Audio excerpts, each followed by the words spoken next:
And welcome, welcome, welcome. This is Peter Winnick. I'm the founder and CEO of Thought Leadership Leverage, and you're joining us on the podcast today, which is Leveraging Thought Leadership. Today, my guest is John Warrillow from up in Canada, and I'm really excited about our conversation today. Let me give you a quick background on John. He's the founder of the Value Builder System, which is a simple software for building the value of a company used by thousands of businesses worldwide. Offered by a global network of independent advisors known as Certified Value Builders, the Value Builder system incorporates several diagnostic tools, including the Value Builder score. John's obviously also a best-selling author of The Automatic Customer, creating a subscription business in any industry. And prior to that, he had started and exited 4 companies. So here we are. So I love your story, John. You and I were talking a couple of weeks ago. That's right. And, it's interesting. I'm always fascinated with the underlying business models, right? And this is software to coaching, coaching to software. So unpack the business model here, because you're really more in the software business with sort of a side of thought leadership. Yeah, no, for sure. So that's right. So we had built a software called Value Builder, which is essentially inspired by a lot of the IP that I developed in a book prior to the Automatic Customer called Built to Sell. So I wrote a book called Built to Sell, which had some IP on creating a business that can kind of succeed without the owner.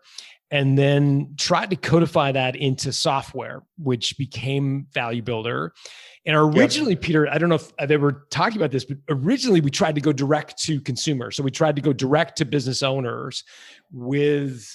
Tell me about what a nightmare that is. Because it's tough. I have so many clients that we'll go direct to. There's so many millions of entrepreneurs. Let's go direct to them. And I'm like, yeah, but you don't have the budget of Coca-Cola or P&G. So tell me, no bias here, but what a nightmare it is going direct to the consumer.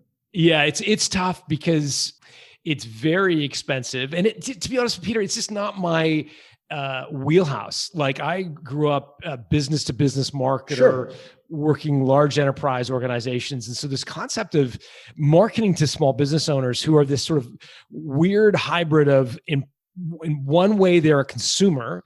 Another way, they're a business owner. And so can I pause you there for a minute? Because it's funny. I feel like you're stealing my words at some point in a good way. I think the mistake, and this is what I try to explain to clients, is that people mistake when they go after B to SMB, that it's a real B to B. But it's not a real B2B in terms of an enterprise sale, right? If you're selling technology into enterprise, that's a straight up B2B, full stop. Yeah. When you're selling B2B into the SMB, what you don't realize is you're competing with, I'm renovating the kitchen. Taking the kids to Disney World. Got a kid. Like there's all this. And the flip side, the positive side of that, you're also sometimes riding the wave of an emotional connection. Like, oh my God, I fell in love with this guy, Warrillow. I'm going to buy everything he's got. So it's a totally different game. And it is much more B2C in its psychology than it is B2B. You're absolutely right. And we actually did some research into the different types of entrepreneurs. We discovered there was these sort of 3 psychographic profiles. We call them mountain climbers, freedom fighters, and craftspeople. And the third group in particular, craftspeople, are the ones you describe, where they're making that Disney World decision along with like, do I buy the new computer for the office or do I take the kids to Disney World? They're the most price sensitive of the 3 segments, the toughest to market to, because again, they're very price sensitive. Mountain climbers and freedom fighters are a little bit more business oriented, but still, in many ways, business owners and consumers clothing in the way you market to them. And so to go back to the original question, what's the business model? The idea was to originally go to direct to SMB. We pivoted pretty early and decided that we would go to the people that they trust the most, which is their professional advisor. So their accountant, their coaches and consultants, and we license the platform to them, essentially.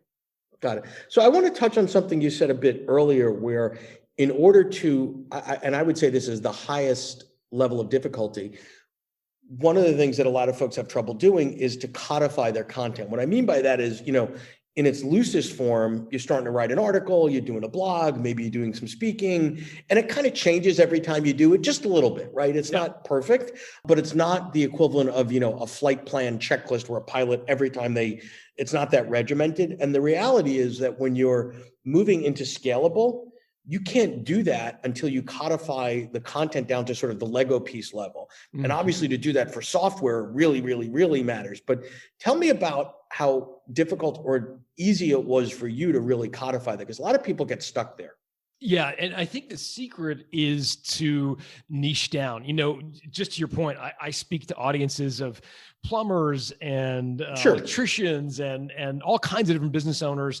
And they're all very different. And so what we've really discovered is the secret to creating a software piece, or effectively monetizing your IP in a product of some sort, is to niche way down. Because if we're selling a speech, or we're doing consulting, you have the luxury, as you point out, to tailor it a little bit for the audience. That doesn't exist when you're selling a product. So that in order to have a product resonate, I think you've got to just pick one niche that you are very comfortable resonating with. And I think that's the sort of secret. So, but I was going a little bit differently than the niche, John. So I agree with the niche piece, but what I'm saying is, in order for you to even be able to teach what you do, when you're doing it from the stage, a lot of the burden is on you to carry that. And sometimes that can be done with energy, charisma, reading all that sort of old school stuff. And there's not that that's bad. That's good. That's what gets people engaged.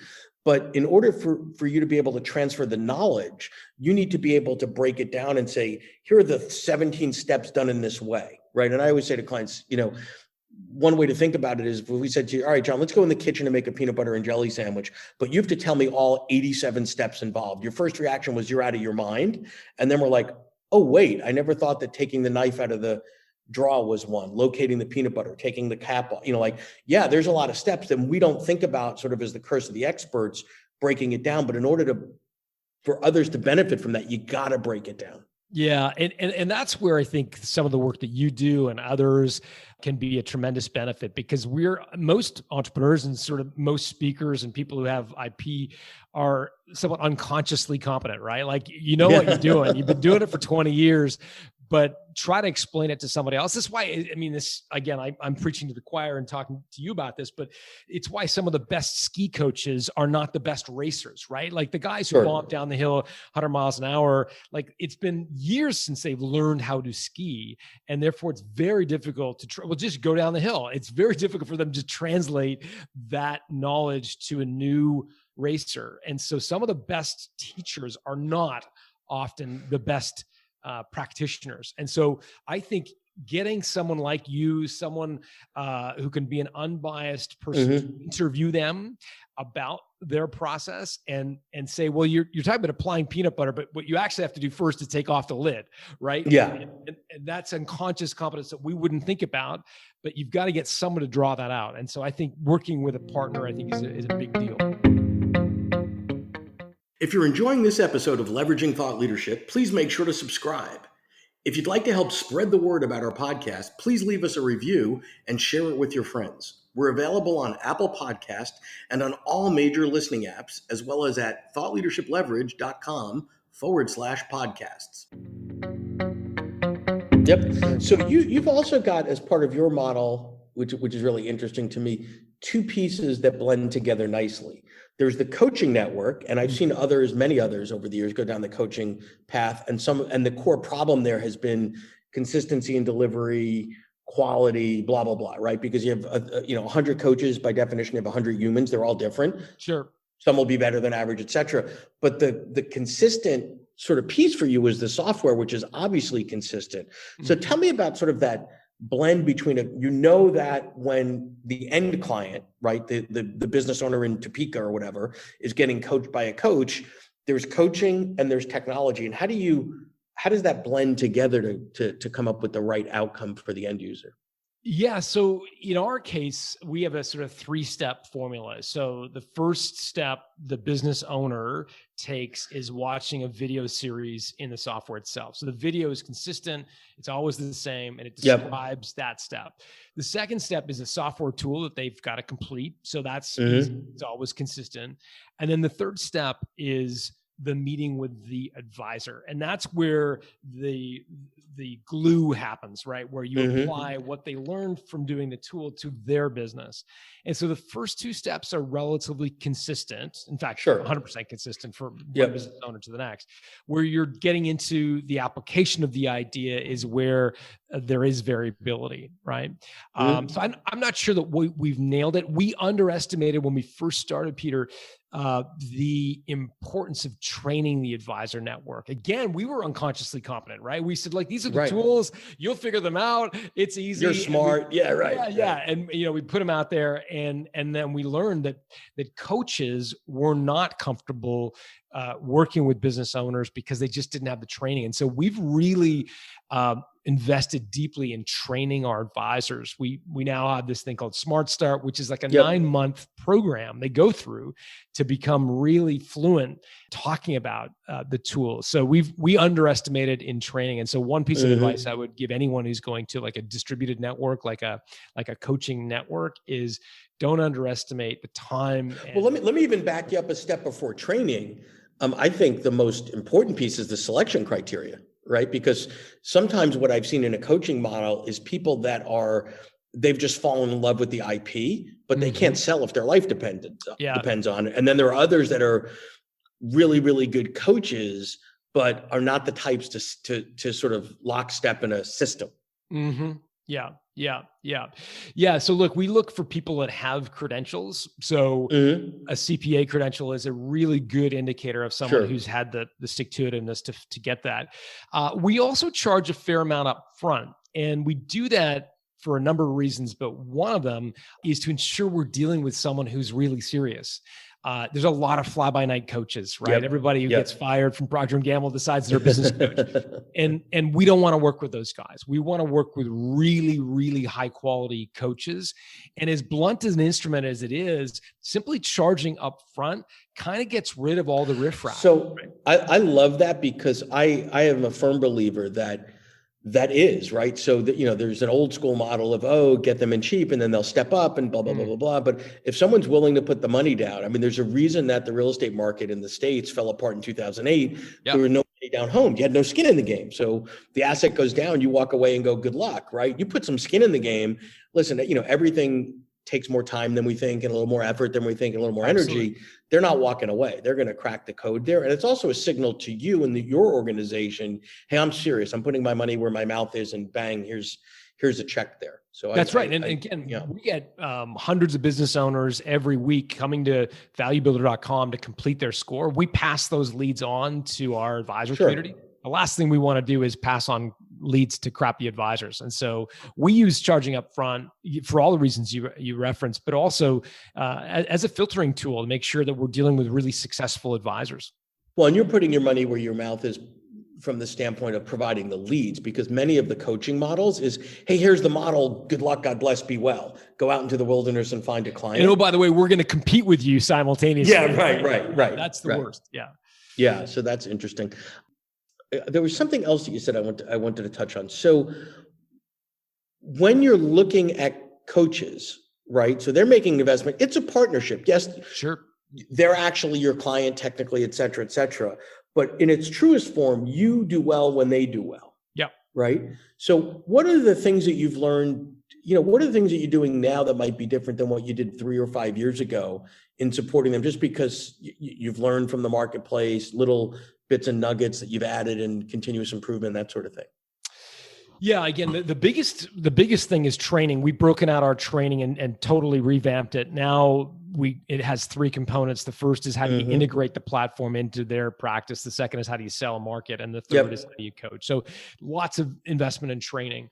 We've also spent a bit of time on Facebook, and we've created a private Facebook group for our advisor community, and that's been helpful because our advisors are now in many cases answering their own questions on the Facebook group. It's a private group, so it's not people who want to be advisors. It's just the closed network. So that's been helpful for sure.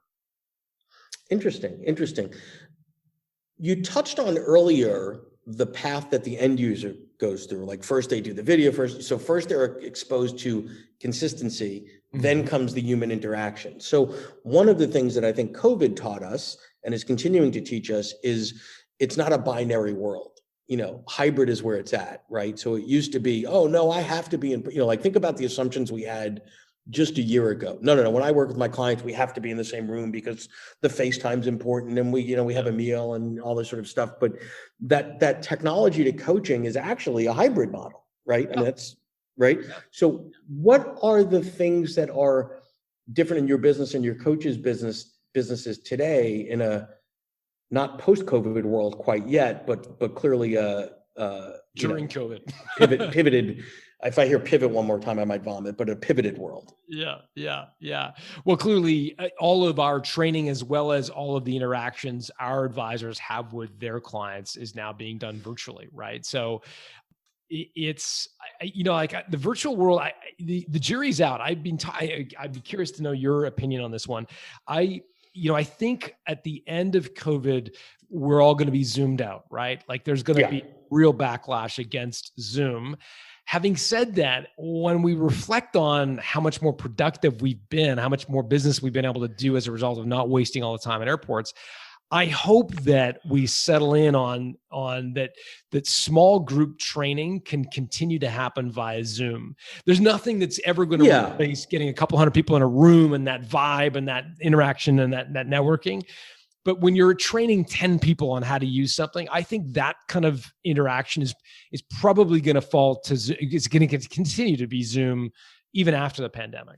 Yeah. So I think yes, and the end is, I think that when the world gets back to whatever, where we have the options to do things the way we did, I think we're going to start not just defaulting to, well, I always did it this way, because you didn't always do it that way. There was a long period of time. It's not just a long weekend. Right. We had to do it different ways. And I think before we start putting things back on our plate, like a commute, like jumping on an airplane every 3 days, like making assumptions like it has to be face-to-face, we're really going to think about that. So even the commute's going to be, well, maybe I only want to go to the office 4 days a month, but those 4 days, I need to spend some time with John, not just put my headphones on and, bang away at my keyboard in the corner. I can do that in my home office. So I think it's knowing where and when, and even sort of the 10 people learning via Zoom. Yes, certain things are phenomenal. I would say even better to learn remotely. One of the things that I'm seeing now in the marketplace is those that can take great content and the glue being community, right? So one of those things that